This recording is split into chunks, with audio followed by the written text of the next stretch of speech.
Hey guys, Dan Heilman back with another video. Today we're going to be talking about an indicator that basically predicted the top and the pullback for Bitcoin. I shouldn't say the top, the local top, definitely not the all-time top, in my opinion.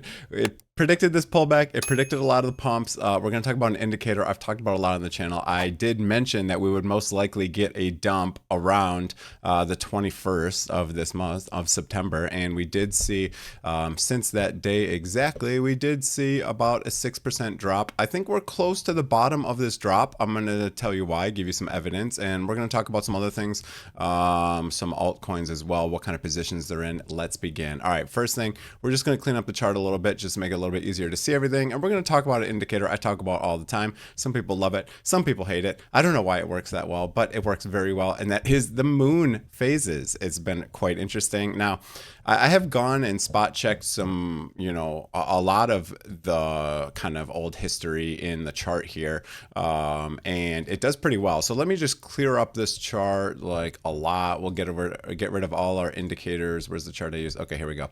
So we'll get rid of all our indicators, and all you have to do is you can just type in, if you go into community, you can just type in moon phases, okay? If you type in moon phases, you will see this regular indicator that is built into TradingView, and then you'll have the community indicators. Okay, so here is the regular one that's built in. It looks quite good. You can see this.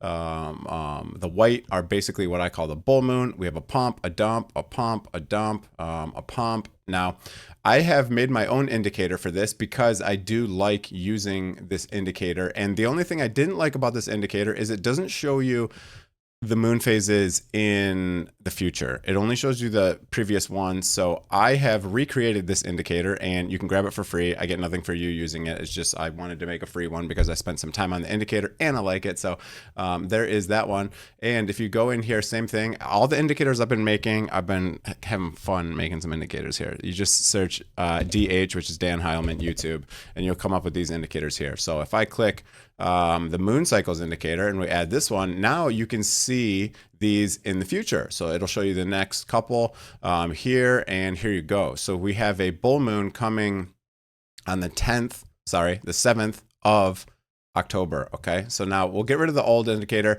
and this one's kind of cool because you can like calibrate it. So if you want to calibrate it for a time zone or whatever, what you can do here is you can say, in my time zone, when was the last when was the last moon phase, and you can put it all in here. It'll calibrate it, it'll tweak it, and then you can also add these little bands for bear moon and bull moon around it, which basically end up showing these green and red bars. So now if we look at it, what do we got going on here? So I've kind of calibrated it. So basically what happens is, in this red bar we usually start the decline, and it usually lasts about through the end of the red bar. So that's kind of on average what happens. And then the pumps can start a little bit before the green bar. This is the full moon on the green bar, but then now there's bands around it. You can see it works pretty well. If we go and back tested it a little bit, pump started here.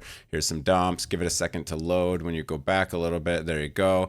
So this one failed. So this was one of the only ones that failed so far. Dump, pump. This one kind of just sideways, but it definitely did from the beginning to the end. It did dump about 3%. So that one I'll call kind of confirmed.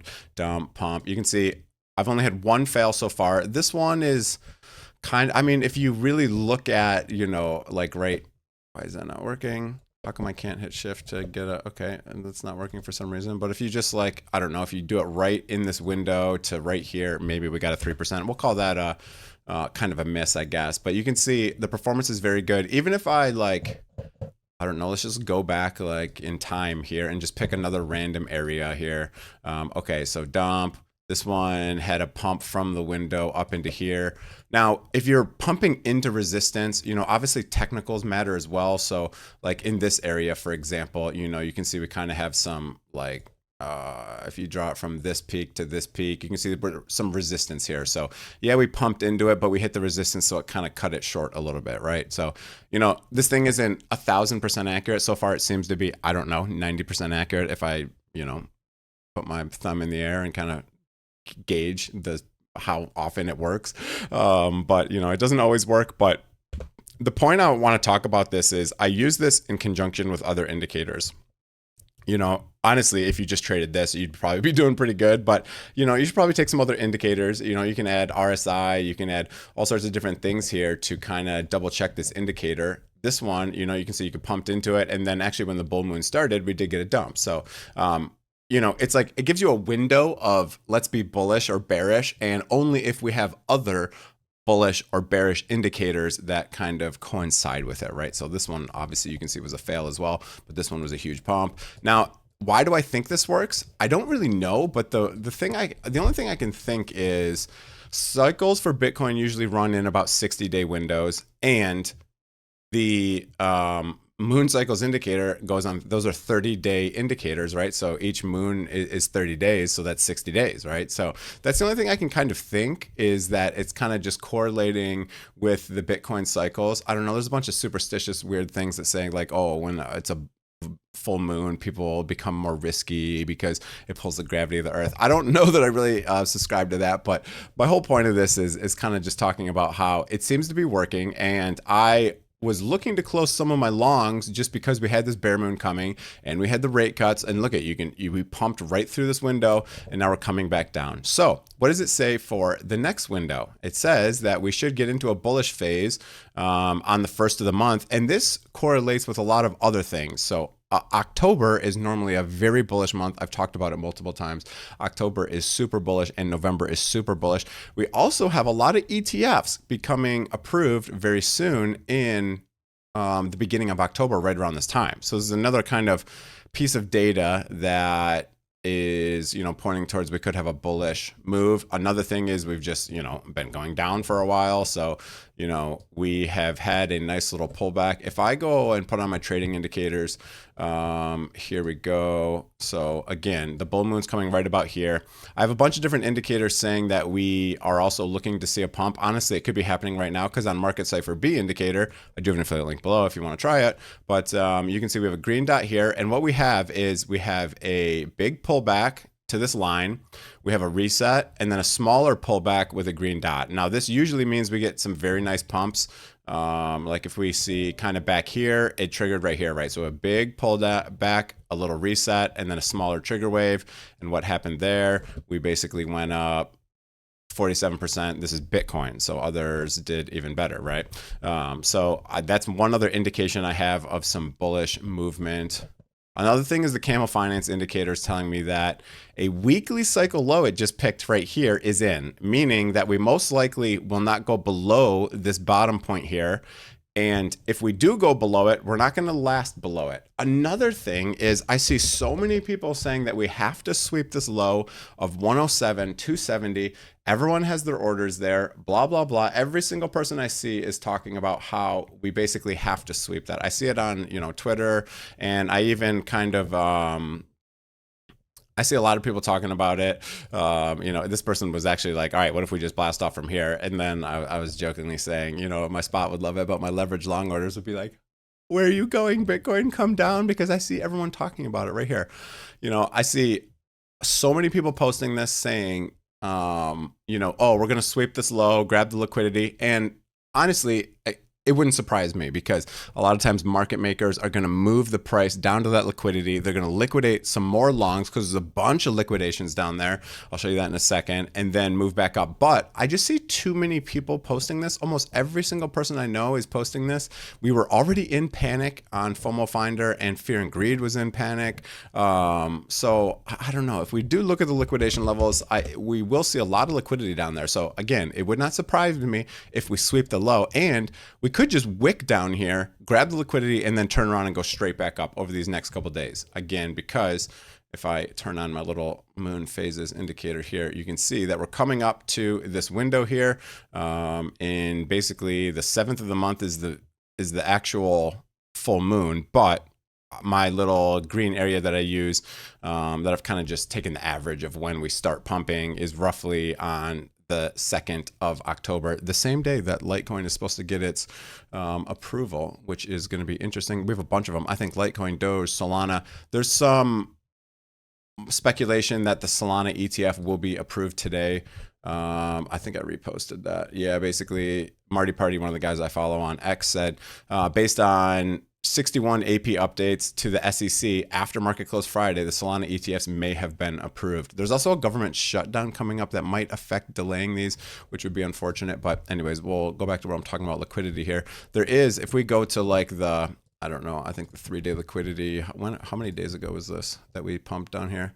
Oh no, that was like friggin' a month ago. So maybe we need to go to like the 30-day liquidity, but there is a bunch of liquidity down here at 108,300. Where's 108,300? So that's a little bit above it. This is kind of basically right below our last low, which is just a couple days ago. So we could definitely sweep down in here. I have some limit order longs down kind of at the bottom of the bull market support band. I have some for ETH. I have a limit down here at like 3880. A lot of people are saying, oh, it has to go to 3,500 because it has to retest the bull market support band, and it could. But I have it up here because I want it to grab my orders because I think October, November, and December are going to be extremely bullish. So I'm putting my orders a little bit higher just in case they get front ran, because a bunch of people are talking about hitting these targets and that we have to hit these targets. So I'll kind of just show you on the screen all of my orders where they're at. 101.44 for Litecoin, Dogecoin 0.22305. I don't have an order for SUI, but I probably should have an order for SUI.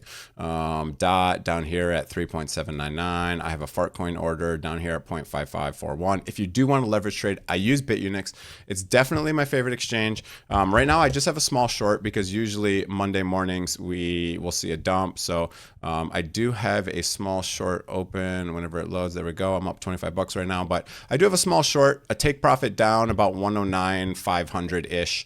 And then you can see my limit long is right below it. So hopefully we close this, grab my long, and then turn around and go back up. In a perfect world, I would love that. But affiliate link below if you want to try Bitunix. Amazing exchange. You can buy spot. You can futures trade. It's legal pretty much anywhere.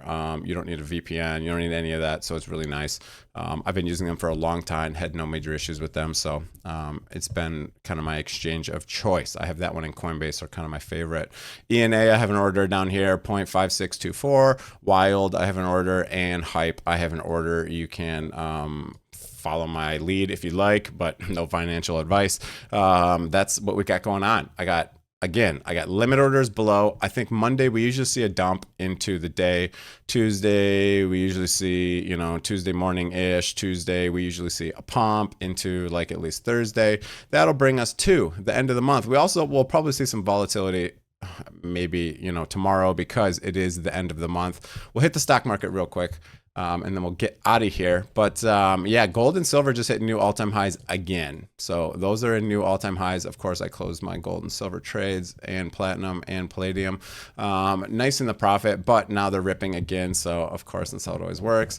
Let's see. What do we got going on? ES1 today. We're trying to make a new all-time high in the S&P 500 futures. SPY is up there as well. Pre-market, we're up like a good chunk here. We're up, 0.6%, which is pretty decent. BMNR, one of the holding companies, a lot of these are getting a nice little pump this morning. So the stock market's doing well. So normally we dump on Monday morning, but it looks like maybe we want to pump just because the stock market is up again. Now these are all, we had the big pullback, so maybe it's just kind of like a little bit of a bounce because we did see some big pullbacks. You can see like IREN was down, 10%, and then now it's back up 4% pre-market. Coinbase, CEP, this one's been a garbage performer for me. GME is even looking strong. A bunch of these are looking really nice. So the stock market's looking good this morning. Mara had a nice little bounce right off support. So we got a nice little 3% bounce there. Yeah, that's what we got going on. MSTR kind of breaking down and not looking too good. So that's not looking great. Usually this one kind of leads Bitcoin in price action. It made an all-time high sooner, and then now it's starting to dump sooner. So I don't know. We are getting kind of close to the end of the cycle. We'll see what happens. I did do a big ETH-Z position actually at 2.47. So today we are up about 7%, which is nice. So I have a big position in that I just took. This is another Ethereum holding company. I have this one and I have BMNR because I'm hoping Ethereum is going to do some very big numbers over the next couple months. That's it for the video. Hope you guys enjoyed it. If you did, hit the like, hit the subscribe button. Again, affiliate links below. That is the best way to support the channel. Actually, let's just hit dominances real quick. Bitcoin dominance looks like it wants to kind of bottom and move up, but we did get a red dot now on the daily, so maybe we do see a pullback. My Camel Finance indicator says we should have a bottom of Bitcoin dominance about 10.7. Now, this would kind of correlate with the moon cycle and the pump in Bitcoin. Again, Bitcoin should lead the big pumps and then the altcoins. Now, it doesn't mean altcoins have to go down, but when Bitcoin dominance goes up during Bitcoin pumps and Bitcoin dumps. So we'll see what happens here. You can see here's kind of the dominance BNB because, you know, Binance doesn't dump their own coin. They've been dumping millions and millions of dollars of Solana constantly. They've been dumping like 15 million every hour. I track their wallets and stuff, so that's what's going on there. They're trying to suppress the price of Solana below the price of BNB. They did get passed, and then they started just dumping. Litecoin dominance is in this kind of falling bull flag here. I do expect it to break out. We do have the Camel Finance indicator saying that the low is in. So that's what we got going on. You know, a lot of altcoins are losing dominance besides BNB, besides XLM apparently, which is pretty steady, and Ethereum. Well, let's look at Bitcoin Ethereum real quick before we get out of here. How's Bitcoin Ethereum doing? Or Ethereum Bitcoin, sorry. Camel Finance indicator says the bottom is in, and we have a green dot on the Market Cipher B indicator. So we could see a nice little push in Ethereum as well. So yeah, that's what we got going on. Hope you guys enjoyed the video. Hit the like, hit the subscribe button, leave a comment, use those affiliate links below. It is the best way to support the channel. They help you out and they help me out. You know, when you use the Bitunix one, you get a nice little discount on fees, and they'll be running a promotion starting the beginning of the month. So on Wednesday, they'll be starting a nice little promotion. If you want to sign up for the exchange, you get like, I don't know, an extra, 20% back or something whenever you drop some money in. That's it for the video. Have a great day. See you guys.